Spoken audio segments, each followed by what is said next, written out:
Come here while I sing you of emerald tales, of valleys and meadows so fair, that all who have seen them. Hello, my name is Ramesha. I live at Ananda village. I've been here for the last 12 years. But I started with Ananda in Europe, in Assisi, in 1996. I found Ananda after being with SRF for a number of years. So the teachings were familiar to me. What was not familiar to me was the sense of family and community that I received and I embraced when I first joined Ananda. For the first few years of going to Ananda, music was not so much on my horizon, even though I was a musician. I was a trained musician. I studied at the Conservatory. I graduated in violin in 1996. And I also studied singing for about 7 years. And although there was a lot of music happening at Ananda village, at Ananda Assisi, somehow I didn't really feel the connection about me doing it. I was enjoying it. I was enjoying the choir and the musicians, but I never somehow really felt that it was mine to do. Until about 2003, that was the time when I met my future wife. She lived at Ananda village. Her name is Bhagavati. She came from Ananda Palo Alto in the States, but she was living in Assisi and she was there for a couple of years. She was part of a singing group touring around Italy and sharing Swamiji's music. And so I met her and we became good friends. And then when she found out that I was a musician, she started to really almost pushing me to be part of singing, playing, doing all kinds of things. My first debut with Swami's music was a little bumpy. Swamiji wrote a string quartet. And so when she learned that I was a violinist, she insisted that I be part of a string quartet. And so she gave me the part to practice, to learn the part. It was the first violin. But what she didn't know was that I hadn't played violin for about 9 years at that point. And so I was a little rusty. And so I spent a whole week in Assisi learning the string quartet and kind of remembering how to move my fingers on the violin. It was really, really hard. And then we got to perform the string quartet after a week for Swamiji. And it wasn't really a disaster, but it was not the best performance I can remember. But it was so beautiful because 4 people kind of all not completely solid on their parts, and so one would get lost, but the others carried on, and then another one got lost, but the others carried on, until at the last movement we all got lost and we stopped. And we heard Swami in the audience, ha ha ha, he was laughing and it was just joyful. He was just so happy that there was a group of 4 devotees performing his string quartet, which was actually the first time that ever happened. And so anyways, that was my first experience with Ananda music, and it was a little hard, but it was really fun. And then the singing came a little later. I started singing a little bit, and but it wasn't until I moved to the States with Bhagavati in 2006 that I really started to be part of the choir and sing regularly Swami's music. At first, I think like many musicians, I couldn't completely understand the music. I liked it, but it seemed very simple and very easy, and I couldn't quite get, I don't know, I think I underestimated what this music was. I was just thinking it was nice, cute music, but I couldn't really feel the power that it had, that I gradually discovered, and I went deeper and deeper in it until, now I like to listen to some other music sometimes, but I don't really feel the desire to sing anything else. This music is not just about the pleasure of singing, it's about the power that you feel flowing through you when you sing it. And that's what makes it so special. At first, I thought that I was just going to be here for a year at Ananda village. We moved here, we just wanted to check out how it is, and I had never lived in community, and so we wanted to just spend a year here. But shortly after we came, Jyotish and Devi, the spiritual directors here, told us, well, why don't you guys think about maybe moving here? It would be nice if you could be here and help with the music. And so that year became 2 and 3 and 4, and now we've been here 12 years, and we are very much connected and immersed in the reality of Ananda music. We are part of the music ministry here. We co-direct the music, not just for Ananda village, but also worldwide, which means that we are trying to really be in touch with all the music directors and help where we can and suggest things and just create more of a network of people who direct this music throughout the world. The most experiences I've personally had with Swami that are related to the music were when Bhagavati and I lived in Los Angeles. In 2010, Swami Kriyananda and a group of teachers from Ananda village and other colonies moved to Los Angeles for a few months. Swamiji felt that as a direct disciple of Yogananda, he could really help to bring Swamiji's presence strongly to the people in LA. And so he decided to spend some time there, and we were asked if we would go and help, especially obviously with the music, which we did. And we lived there for 3 years. And Swamiji at that time was giving, they didn't call it Sunday service, but he was giving Sunday satsang almost every Sunday, and he always wanted to sing.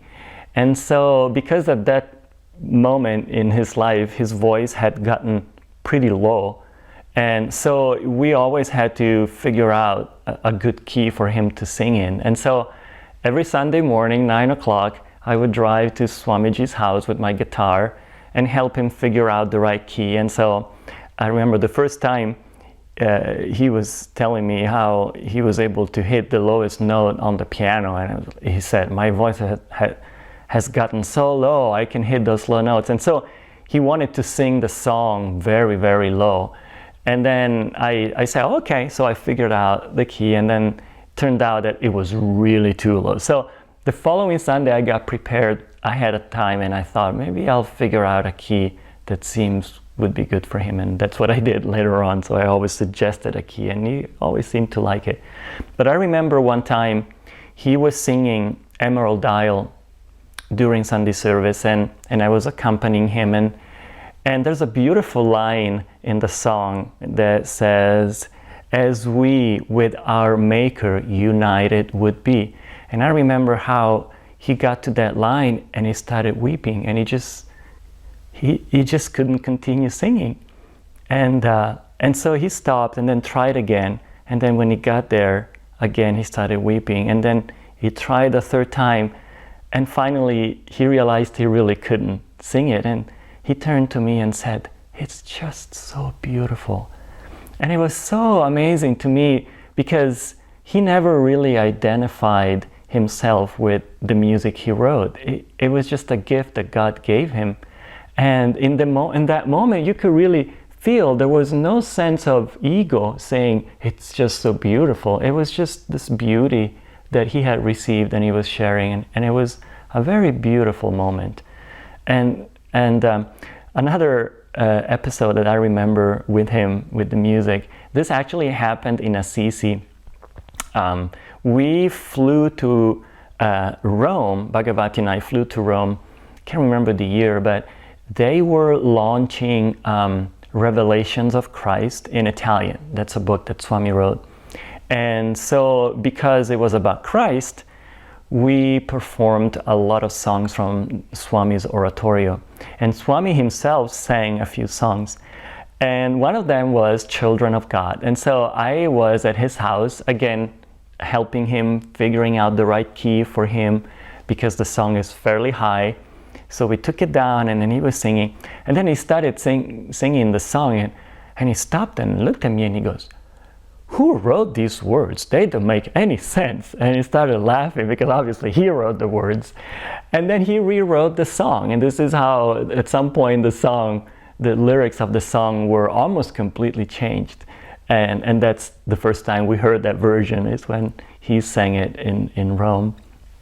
So he had this childlike way of, it's not me, it's just fun, and it's master's gift, and the music is really a powerful gift. When we were in Los Angeles, Bhagavati and I were singing in a quartet. It was 4 singers, and Swami was always really, I would say, more than encouraging. He was really pushing us to go out and perform. He always said that, we should take the music out, that we should, use it to help people. I could never really understand exactly what that meant. What did it mean by going out, share the music to help people? I always thought that Ananda music was good for Ananda people. But when it came to people outside Ananda, people who maybe were not even spiritual, I didn't really know how people would understand or get this music. But finally we listened to him, and we started to go out more and more and more. And at some point we started going to a cafe on Vine Street in Hollywood, of all places, where they did, once a week they did open mic night. And so if you can imagine a quartet singing Swamiji's music, happy, uplifting, joyful music in this place. I remember I was so embarrassed the first night, because there we were with people sitting down and drinking and eating and whatnot, and we were singing "There's Joy in the Heavens" and things like that in LA, which is the capital city of rock and roll and rock stars and all that. I really felt quite embarrassed, I must say. But what happened was that after each performance, which was only 10 minutes, each performer who got to go on stage and perform, whether a song or whatever, had only 10 minutes. So we were there, we sang maybe 3 songs. But after each performance, somebody would come up and say something along the lines of, "Thank you, you brought so much joy to this place." And sometimes the people saying these words were people who, if you just looked at them, you would have never thought in a million years they could possibly get this vibration. But there they were moved and they felt it. And that was important for me personally, because I started to really believe that this music can help people, that this music has a power that has got nothing to do with what you believe in, with what spiritual or religious path you're following. It doesn't matter. It has a vibration that is clear, that is powerful, and that everybody can feel, and it can really change people's hearts. And I think this is maybe one of the reasons why Swami insisted so much that we go out, so that we could be convinced that spreading this music and singing this music and sharing this music can actually be important. Because up until then I felt like, why does he give so much importance to the music? We have the teachings, the books, the techniques of meditation and all that. Why is the music so important? And I think because of that experience of being in LA those 3 years, I really started to understand. We would perform sometimes in the park or at farmers markets on Sunday morning, and people would stop and just comment on the joy they felt just by walking by and hearing a half of a song. And so that was an important experience. So the interesting thing for me personally about Ananda music is that when I started singing and I started studying singing, I did it because that was way before I knew anything about Ananda music. But I wanted to be a rock singer. I had a band. I wanted to be able to sing those high, super strong melodies that rock singers in the 80s used to sing, and I didn't have the ability to. And so this is why I studied singing. And I did what I had to do. I developed my range, and I was able to do that. And I did that for a while. And then when I came to Ananda and I started to sing this music more and more and more, I noticed how the interest for that other music gradually kind of died out. I wasn't interested in singing that anymore. And as I dove deeper in Swami's music, I started to understand why Divine Mother guided me to really work on my voice, because now I sing this music, I help people with their voice. I'm actually able to use something that I learned that I thought was for a completely different reason, and I'm able to use it to help other people. This music, more than any music I've ever sung or played, which is a lot of music, considering also classical music that I did a lot, playing violin especially, but what this music has is a clear, powerful, direct way to just bring joy into your heart. It's very simple, but it's very clear. It's a clear message. I don't remember, except for very few exceptions of very few songs or pieces of music, I don't remember any composer, even among the greatest composers of history, being able to convey joy so clearly and in such a quick way. I pondered a lot about this. I mean, we talk Mozart, Beethoven, Brahms. These are amazing composers, and they certainly have the skill, and they wrote amazing music. But then I realized, none of them is the direct disciple of an avatar. Swamiji doesn't define himself as a composer, although he wrote over 400 pieces of music, but he's the direct disciple of an avatar. And his primary goal in life was to create tools and means that people could use to be more in tune with God, to be uplifted, to be inspired, and to help them be better people. And music was a powerful one. Although he wrote so many books, with the music, he wrote an email to me when we were in LA, and he said he felt that the best way to convey our teachings to people, he said, is through my music. But then he said, but it's not really mine. God gave it to me so that I can in turn give it to others. And so he really attributed to the music a great importance in the ability to convey a vibration, a ray, which is the ray that Master and our line of gurus brought. And this is something that I'm learning more and more as I do it, as I share it, as I sing it, as I listen to it. It's amazing how in just a few seconds the music is able to change the energy. I remember one day I was in a very bad mood. I don't remember why, but I was in a bad mood. And it was before Easter, and I wanted to send a friend of mine in Switzerland a recording of Thy Light Within Us Shining, which is the last song of the oratorio. And so I was listening, I had two different versions of it. And the song is maybe 1 minute and a half. It's very short. And so I remember I listened to one song, one version, then I listened to the other version. And by the end of it, I realized that I was completely blissed out. I was like, I can't believe that 3 minutes ago, I was in a bad mood. It was completely gone.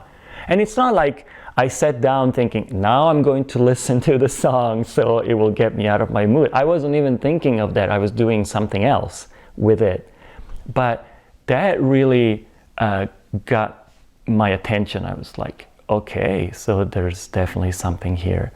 And this is the message that Bhagavati and I always try to convey, more than with words, with the music. You know, we just taught classes for the living discipleship people here at Ananda Village, and we, more than saying things, we just sang, played, we had them sing with us, and they felt it. And at the end of each class, it was interesting how people shared how joyful they were feeling. And when they came to the class, they were maybe tired or a little cranky, but the music just transformed the energy. And so it is quite remarkable what an amazing tool, what an amazing gift this is. And I feel very, very privileged to be working so closely with it and with so many people who love it.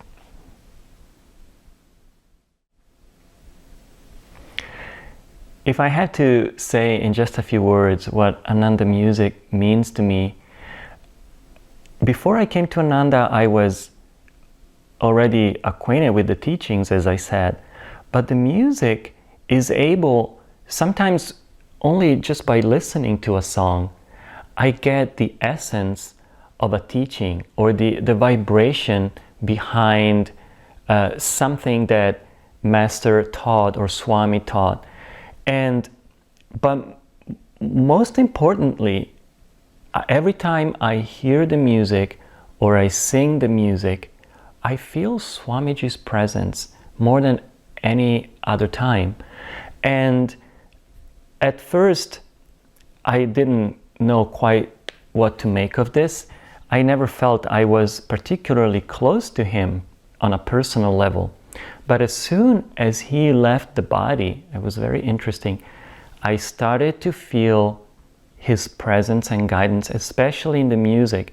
All I have to do is think about the words of a song sometimes, and I feel Swamiji, and I feel this attunement with everything that Ananda is. I can't quite explain it, but it's like I am in just a few seconds into a song, I feel like I get completely in sync with everything that Ananda, Swami, and Master are, and therefore I feel I am more unified with the path and with what I'm trying to do with my life as a truth seeker. I'm trying to find God, to make God more and more part of my life, and to share that with everybody. And I feel the music is just perfect, a perfect tool to do that.